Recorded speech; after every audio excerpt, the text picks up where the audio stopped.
ओम शांति। 4 जुलाई 2025 के बाबा के मधुर महावाक्य। बाबा कहते मीठे बच्चे, बंधन मुक्त बन, सर्विस में तत्पर रहो, क्योंकि इस सर्विस में बहुत ऊंच कमाई है। 21 जन्मों के लिए तुम वैकुंठ का मालिक बनते हो। बंधन मुक्त बन, सर्विस में तत्पर रहो, क्योंकि इस सर्विस में बहुत ऊंच कमाई है। 21 जन्मों के लिए तुम वैकुंठ का मालिक बनते हो। प्रश्न: हर एक बच्चे को कौन सी आदत डालनी चाहिए? हर एक बच्चे को कौन सी आदत डालनी चाहिए? उत्तर: मुरली के पॉइंट पर समझाने की। ब्राह्मणी माना टीचर अगर कहीं चली जाती है तो आपस में मिलकर क्लास चलानी चाहिए।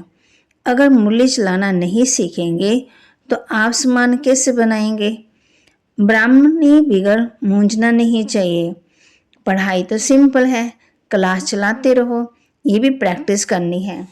गीत मुखड़ा देख ले प्राणी, मन दर्पण में। मुख्य सार: अंदर जो ईर्ष्या आदि की पुरानी आदतें हैं, आज हमने क्या धारण करना है?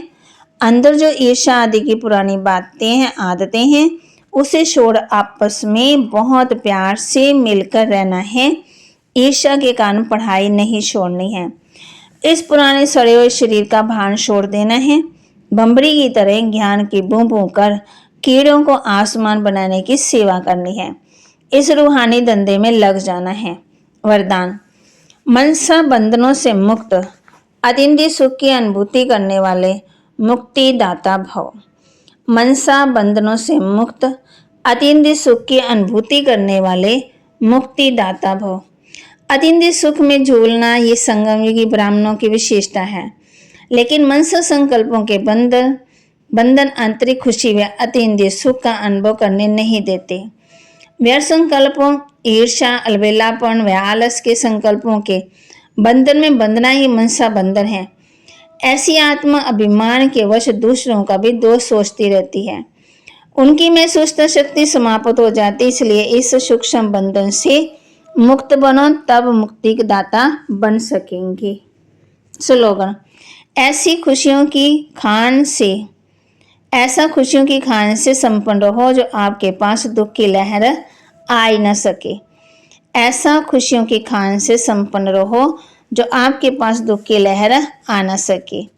अव्यक्त इशारे: किसी भी श्रेष्ठ संकल्प रूपी बीज को फलीभूत बनाने का सहज साधन एक ही है। मैं सदा बीज रूप भाव से हर समय सर्व शक्तियों का बल उस बीज में भरते रहना है। बीज रूप द्वारा आपके संकल्प रूपी बीज सहज और स्वतः ही वृद्धि को पाते फलीभूत हो जाएंगे, संकल्प शक्ति जमा हो जाएगी। तो बाबा ने आज हम बच्चों को होमवर्क भी दिया है। फिर बाबा ने कहा है कि अंदर जो भी ईर्ष्या आदि है, पुरानी आदतें, उसको छोड़ देना है। और अब बाप कहते तुम सर्वगुण संपन्न थे, अब तुम ही कितने तमो प्रधान बन पड़े हो, सीढ़ी उतरते हो। बात समझाते भक्ति मार्ग के ड्रामा में नोंद है। भक्ति मार्ग चलना ही है, खेल बना हुआ है। ज्ञान, भक्ति और वैराग्य। वैराग्य भी 2 प्रकार का होता है, एक हद का, दूसरा बेहद का। तुम यहाँ आती हो विश्व का मालिक बनने के लिए, परंतु अंदर में ईर्ष्या रहती है। फिर भागते इन विकारों को, संस्कारों को परिवर्तन करना है। फिर बाबा ने कहा है कि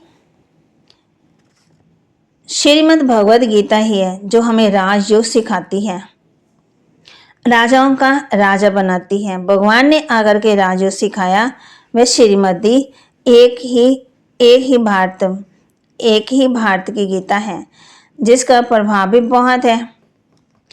तो बाबा बच्चों को कह रहे हैं, गीत बोल रहे हैं कि मुखड़ा देख ले प्राणी, कहाँ? मन दर्पण में।